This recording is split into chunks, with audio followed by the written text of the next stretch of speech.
So my topic is also intellectual freedom in the libraries. However, mine is in the context of delivering a workshop / class to parents and other community members. So wrap your brain around being a parent attending an after-school event in the library. My goal was to help parents to connect with the library a little bit more and find out about what goes on in different library contexts throughout the year. My objective for this course is for parents and community members to obtain a basic understanding of what intellectual freedom is and how your school library supports the freedom of your students. We will do this by taking a look at the district material collection policy. We will discuss intellectual freedom itself, and then also how you as parents and community members can support the intellectual freedom of your students.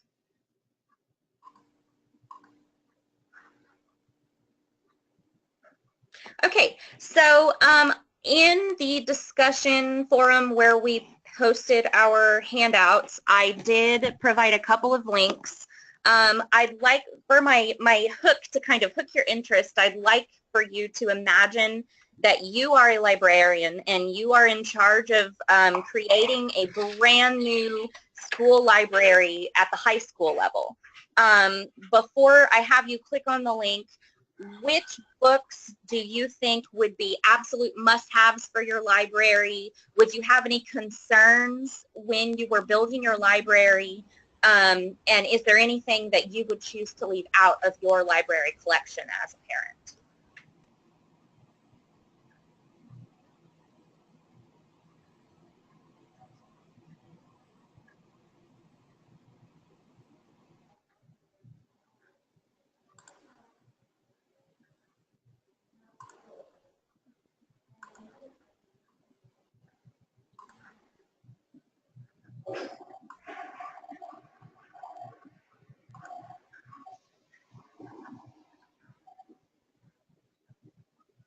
Okay, well, if you don't have any idea, that's fine. What I'm going to go through and do is have you go to the Google form and take a few minutes to decide which of these books should be available on the shelves of a high school library. You'll just click I would include it or I would not in my library, and then after just a few minutes we will go through and talk about what you included and what you chose not to include on your shelves and why.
Is there anybody that needs more time?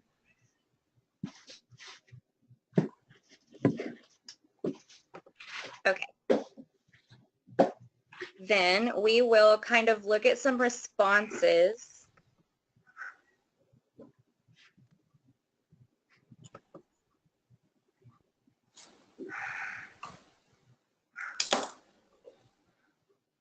Okay, so here are everyone's responses.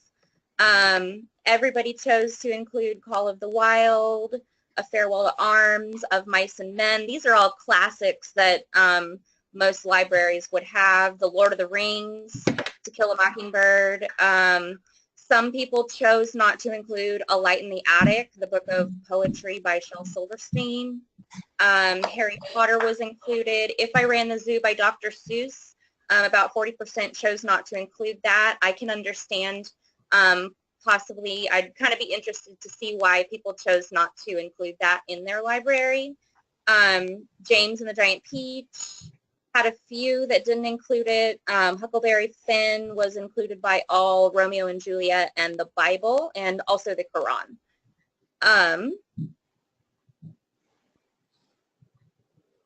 If you chose not to include something, why did you choose not to include it?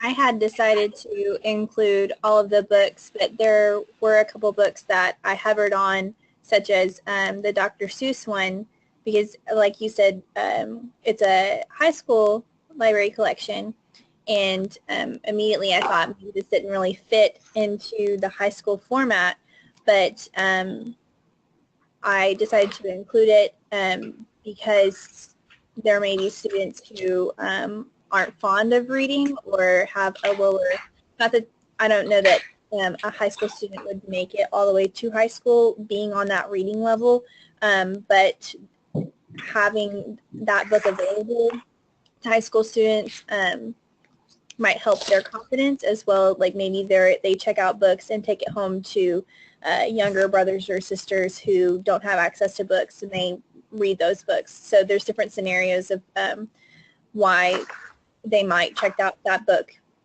being in high school. I totally agree. I like the thought of a high school library having a section of the library where they have the everybody books so that they can just check out their favorite books that they had when they were 5 or take those books home to read with their younger siblings. I like that as well. I agree. You also may have some language learners, students who came from Mexico and they're trying to learn the language. So that may be appropriate, whether it's not age appropriate, it's language appropriate. I could also see having some of the children's books in a high school library if you have the program where the high schoolers go and mentor elementary students, so that way they have something that they can read and share with them, as well as those students who maybe are, MR, and that is their reading level, to give them something that they enjoy reading and, that makes them feel good. Absolutely. Well, if you chose even one of those books on that list, then you have chosen to put a book that has been banned or challenged at some point in its life on your shelf, which is something to think about, because as parents, it is really easy to just automatically go to that, oh, I don't like this book, I'm going to challenge its place in the library, without thinking about the fact that other people may disagree with your challenge, and just because you don't like it, there may be a lot of other parents or students who do want to have that book on the shelf. So I kind of did this to put that in context for you and have you realize that books are challenged in the library all the time for a lot of different reasons, and some books that you may not even realize have been challenged, have in fact been challenged in some point of that book's being on the shelf. So before we get into the definition of intellectual freedom, I'd like to ask what it means to you. What are your rights to intellectual freedom? How do you personally use those rights in your life? And do you feel that your child has the same rights as you do?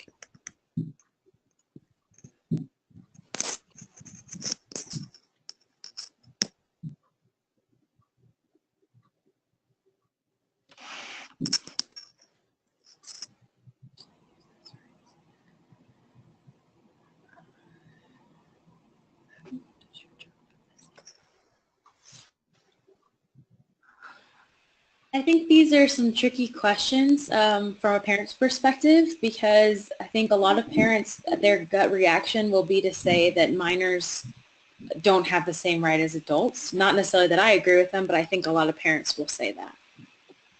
I agree, and really that's something to think about, and that's the point of this workshop, is to help parents to learn what rights their students do have, because a lot of them don't know. So the point was to kind of gauge how parents feel about what kind of rights they have when they are choosing books to read in the library, and then to help them to see how the library and how the district approaches that topic as well. Great.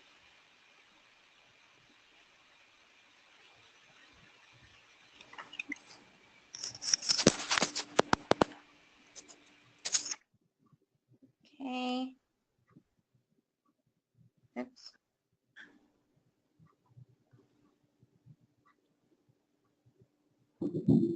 Okay, the American Library Association defines intellectual freedom as the rights of library users to read, seek information, and speak freely as guaranteed by the First Amendment. You'll notice that it doesn't say anything about the age of the reader.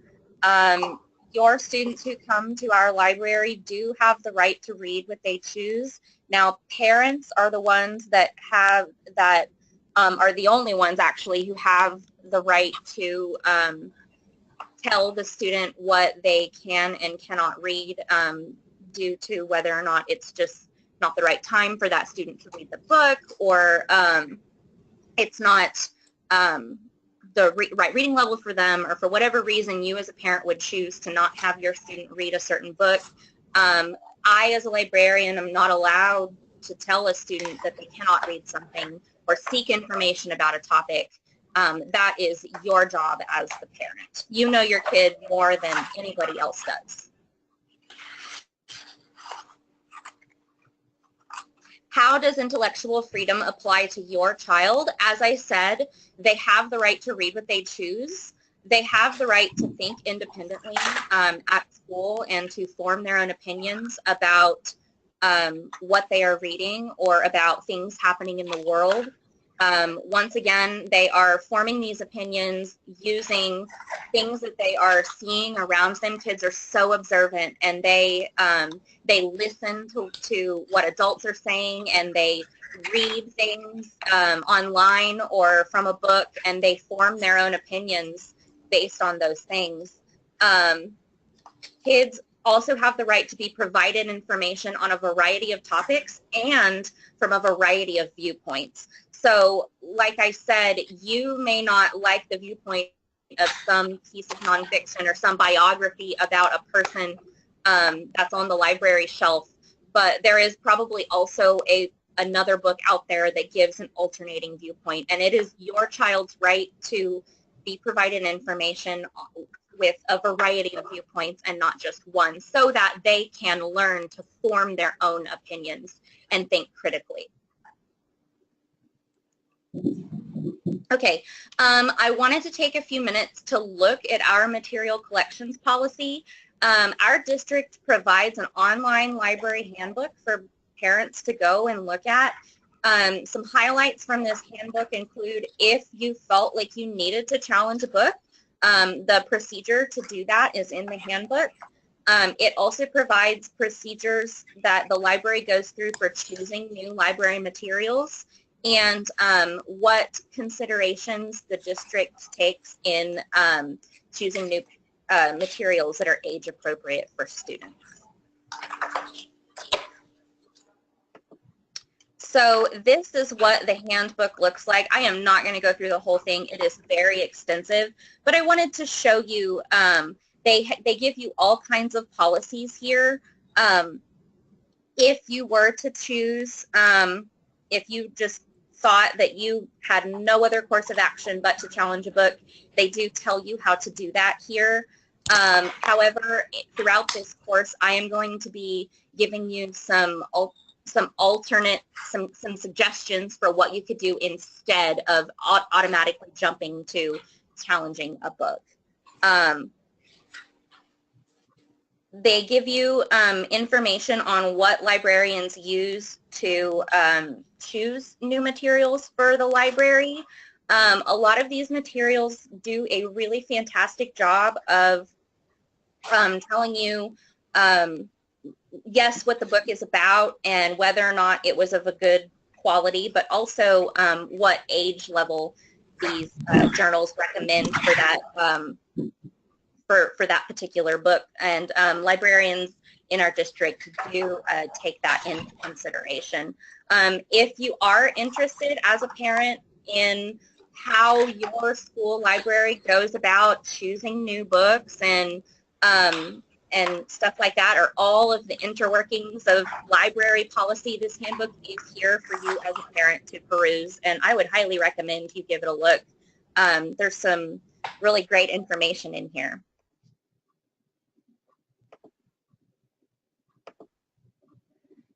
Okay, before we move on to the next section, I'd like to take a look at the handout that I provided for you.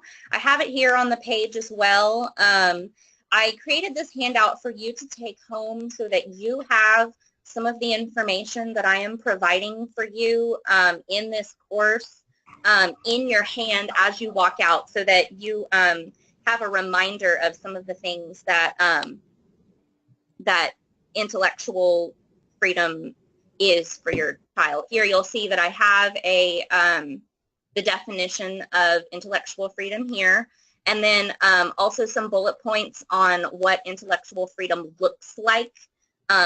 Once again, your child has the right to read what they choose. They have the right to free speech. Ideally, there would be no more banned books in the library, and we will talk about that a little bit more in just a minute. Diversity is huge because a lot of the books that are being challenged in libraries are because of diverse content. And intellectual freedom looks like students and parents being able to discuss social issues instead of ignoring them or pretending that they are not happening. Books with diverse or controversial content are frequently banned from library shelves. In my opinion, it's really difficult for students to have a well-informed opinion about these topics if they aren't allowed to read about them and aren't talking about them with their parents. Reading about social issues improves critical thinking skills. Students will find a way to read what they want to read or to get more information on things that they are interested in with or without your knowledge. So I recommend being there with your kid, finding out what they're interested in so that you can help them to have a well-informed opinion about that topic. And then librarians can also help students research issues that they read about in books. So I recommend you having your child go to their librarian if they have questions as well, if they are not wanting to talk to you about it. And then this last one down here, how can you help? And this is what we're going to be talking about a lot in the upcoming section of this course. Remember that the library is for everyone and not just your child. It is really best to avoid challenging books as your first course of action because you don't agree with the content, because there are other people who would agree with the content and would like for their child to be able to read that.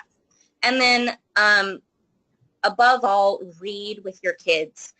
You would be surprised what discussing issues with your kids as you read will do for them. It will help them so much. Okay, could your child's right to intellectual freedom be in danger? Yes, they could. And I'm not saying that this is happening in our library, but it is happening in libraries all over the place. Many children's and young adult books are challenged by members of the community every year. What exactly does this mean? It means that books are being removed from the library for a variety of reasons. That means that students are being denied their right to read what they choose. That causes students to sometimes become confused about important issues and to not have a well-informed opinion about things.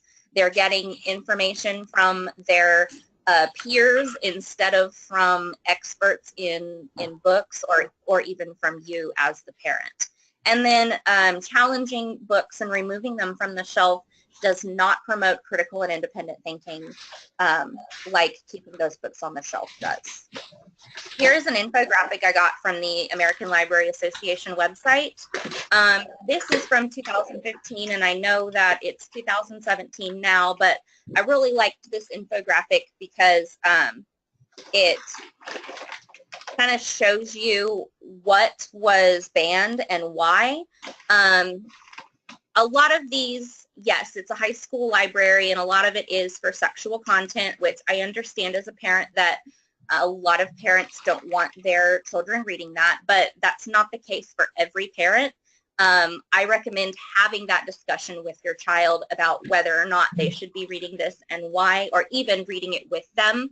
But some of these are kind of surprising, like the Holy Bible. That has been challenged a lot due to its religious viewpoint. Parents feel that it should not be in a school library. And then the reasons why books are challenged really are diverse content is the number one reason. Diverse content meaning that it deals with racism or homosexuality or these hot topic social issues that we are experiencing in our society today. Parents do not feel like their students should be subjected to reading these things. I would agree that it's not age appropriate for all libraries. However, in a high school library, we really want for our students to be thinking critically about these issues so that when they do graduate and get out into the real world, they have a well-informed viewpoint of these issues and can start to kind of decide how they're going to go about changing the world in their own way.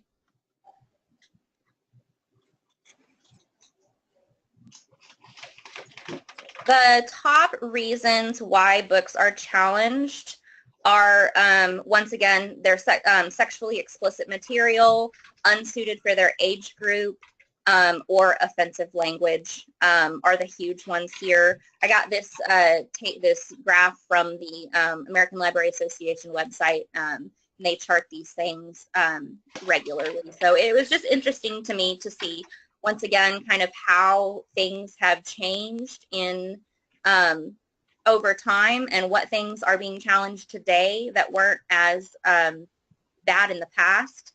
And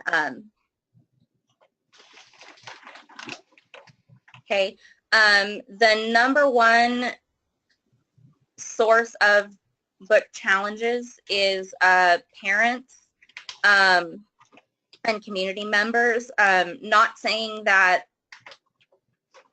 you as parents are doing anything wrong or anything like that. I just would like to kind of give you some ideas for what you can do instead of challenging books as your first course of action. If we can cut down on that, then maybe students would be able to read things that they are typically not allowed to read in quite a few libraries. Okay, does banning books help protect our kids? This is kind of a, I know it's a hot topic discussion.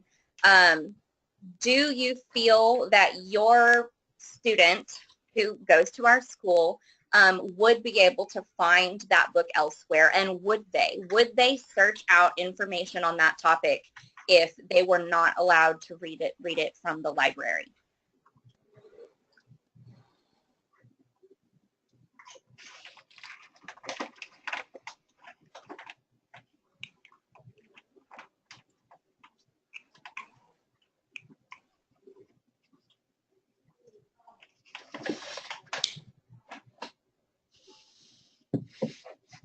What are the age of the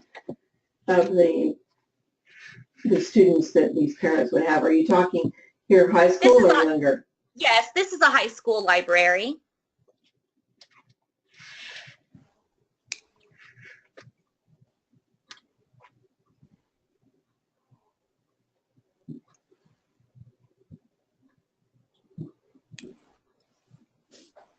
I will say in my dealing with students who come to the library, I see if there isn't information on a topic that that student is interested in, I do see them going elsewhere for that information. I see them going to their peers. I also see them going online for this information.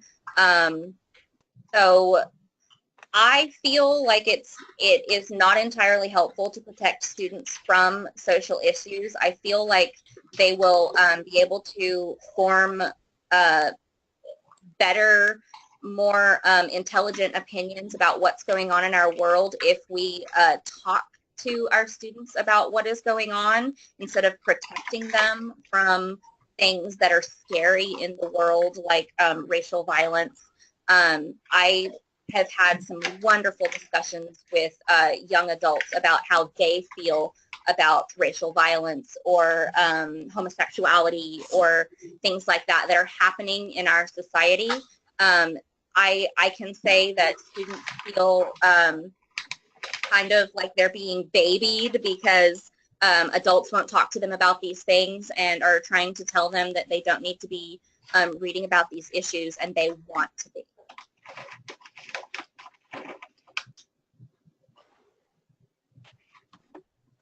I think as a parent, initially, before library science, I would tend to say, don't read these books, because I feel like I was sheltered as a kid, but also looking at students who, or kids that I grew up with who were more sheltered than I was, when they got access to that information, they didn't know what to do with it. And so a lot of them did rebel against what their parents initially wanted. So banning books to protect them, like you said, they're going to get the information one way or the other. And so if I were to be a part of banning books to protect my kids, then just from experience, I don't know that would work to get them not to see that content or being exposed to that content. Even if the internet wasn't around, eventually they will become adults, and they won't know what to do with the information or what they believe because of all the different viewpoints coming at them. Does that make sense? I totally agree. It's a little scary for me to see kids go to their peers as their first source of information instead of being able to go to the library to find an expert on the topic or to find something on the internet that is reliable. And there are a lot of kids that go and they form a biased opinion about something or an opinion without having all of the facts on a topic because they are only getting their information from one source, or they are unable to get information on that from the library at all.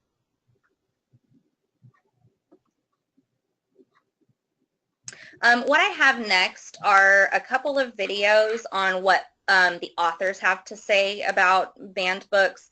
Banned and challenged books have been, it's been something that's happening in our world for a long time.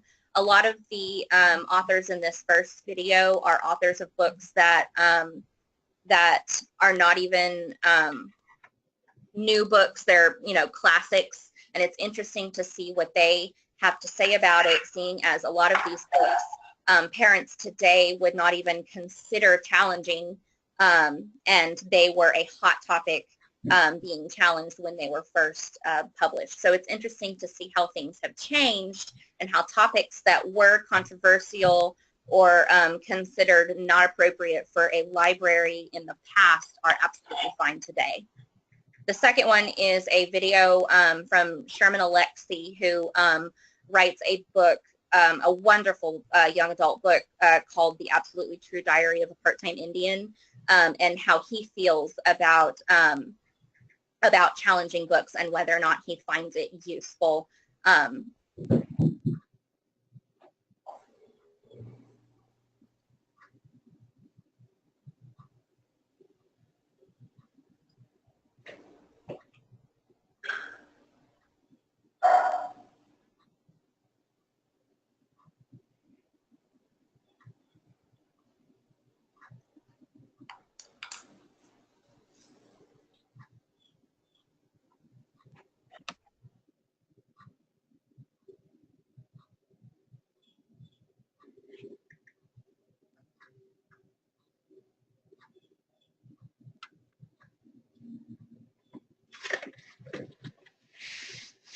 We're not hearing the sound, Kylie. Okay.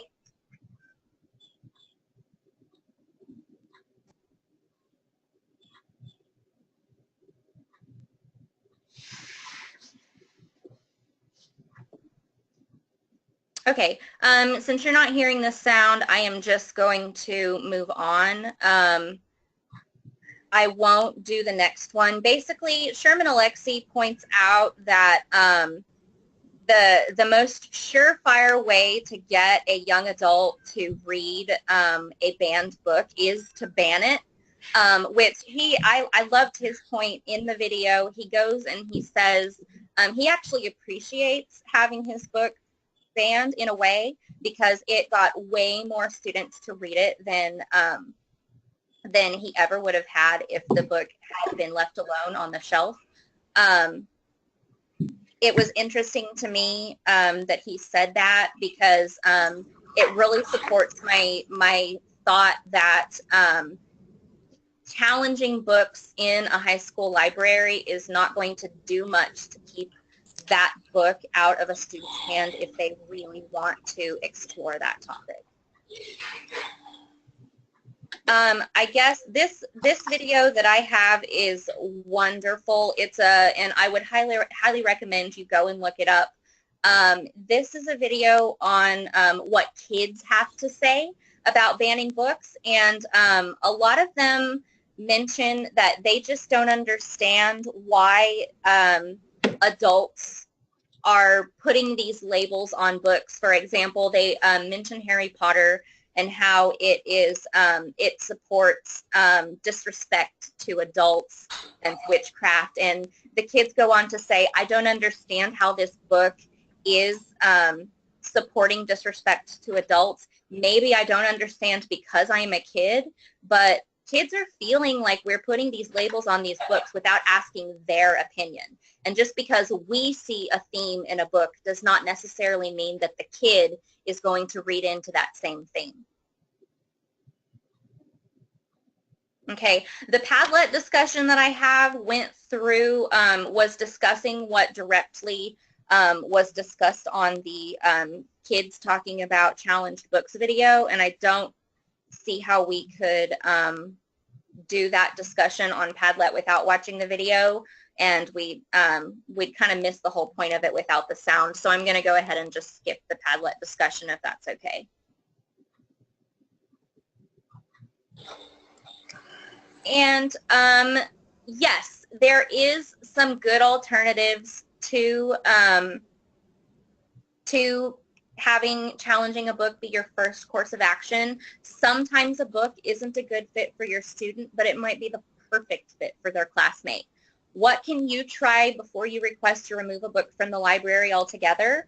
My number one recommendation is to read that book with your student. And yes, to parents of high school students, I am not saying that you will be actually reading that book to your child, but if you choose to read the same book as your child is reading at the same time, there are so many wonderful connections and discussions you can have with your child because you are reading the same book, and you will be surprised as to some of the thoughts that your students have on the topics that you considered inappropriate for your student. You'll be surprised what your student has to say about those topics.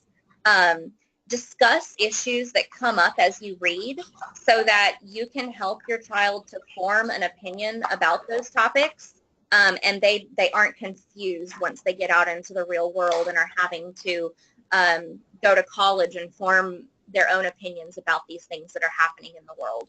And then finally, encourage your student to express their opinions about things that are happening.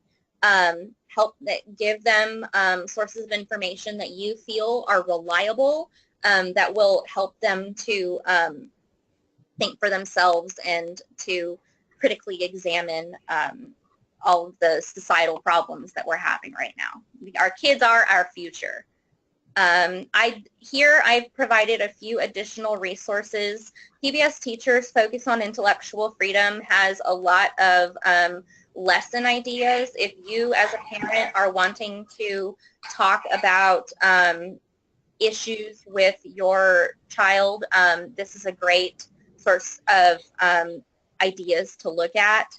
I loved this video by Judy Bloom on censorship and kind of the things that she's had to go through with some of her books, and she makes a great point about the things that weren't challenged in her book when she first wrote them that are now today kind of coming up again, and parents are not liking some of the things that were in her books that parents were fine with when she first wrote the book, which is interesting to me to see how our society changes and thinks about the things that our students are reading. So I recommend giving that video a watch. This is an article about intellectual freedom if you would like to know more. And then finally, this right here is a sort of a blog / magazine where teens write about social issues and how they feel about them. So if you're wanting to get a good idea of how your teen feels about things that are happening in the world, or if you're wanting to give them an outlet for discussion online, you could have them check this out, or you could check it out yourself. Are there any questions or comments or anything else you would like to discuss? I'm happy to talk to you one-on-one if you'd like. I am also very happy to share this recommendation with you via email if you're interested, so that you can click on the links and kind of spend a little bit more time with it.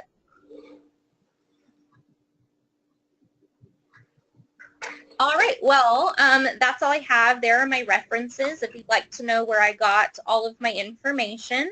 And other than that, thank you for coming. Thank you very much. We saw 3 really good presentations today. I'm going to change this back and